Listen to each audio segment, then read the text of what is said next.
The last time we disposed is actually in November. So this has created a lot of backlog. And also what I want to clarify is that these bodies are not entirely from this hospital. So it's not from our inpatient bodies. Actually, from our inpatient are extremely few.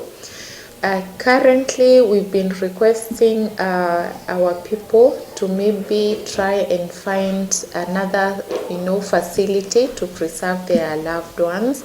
But up to yesterday, we've been diverting these bodies to Meadhene.